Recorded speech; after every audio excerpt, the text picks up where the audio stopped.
மிக முக்கியமான ஒரு விஷயத்த சொல்றேன், நல்லா கேட்டுக்கோங்க. மிக முக்கியமான விஷயம், வாழ்க்கை பிறப்புங்கிற ஒரு கோட்ல ஆரம்பிக்குதா இல்லையா?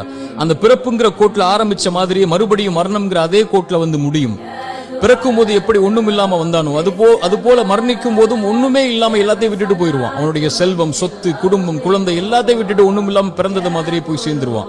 அப்ப எதுக்கு இந்த வாழ்க்கை, எதுக்கு இவ்வளவு பெரிய போராட்டம்னு கேட்கக்கூடியவங்களுக்கு இறை தூதர் இந்த 3 செயல்களை நீங்க உலகத்துல வாழும் போதே விதை போடுங்கன்னு சொன்னாங்க. அது பின்னால நீங்க அறுவடை செய்வீங்க, நீங்க மரணிச்சதற்கு பிறகும் உயிரோட வாழ்வீங்க, அதன் காரணமான்னு சொன்னாங்க.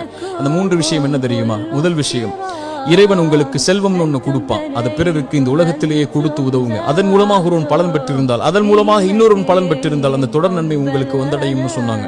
இரண்டாவது, இறைவன் உங்களுக்கு கல்வின்னு ஒண்ணு கற்றுக் கொடுப்பான். எதுவா இருந்தாலும் சரி, ஒரு எழுத்தா இருந்தாலும் சரி, அது பிறருக்கு பலன் பெற கற்றுக்கொடு. அதன் மூலமாக அவன் பலன் பெற்றிருந்தால், அதன் மூலமாக பலன் பெற்றிருந்தால் அந்த நன்மை வந்து சேரும்னாங்க. மூன்றாவது, இறைவன் உங்களுக்கு குழந்தை ஒன்று கொடுப்பான். கணவன் மனைவியின் நோக்கமே அதுதான். அந்த குழந்தையை நல்ல முறையில் வளர்த்தெடுத்து அந்த குழந்தை உங்களுக்காக பிரார்த்தனை செய்யும் அளவிற்கு நீங்கள் வளர்த்திருந்தால் அந்த குழந்தை செய்யக்கூடிய பிரார்த்தனைன்னு சொன்னாங்க.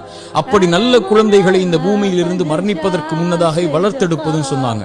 இந்த 3 விஷயத்தை யார் இந்த பூமியில் மரணிப்பதற்கு முன்னதாகவே உலகத்தில் விதை போடுவாரோ அவர் மரணித்ததற்கு பிறகும் அதை அறுவடை செய்து கொண்டு இந்த உலகத்தில் உயிர் வாழ்ந்து கொண்டே இருப்பார், இந்த உலகம் அழியும் வரைன்னு சொன்னாங்க.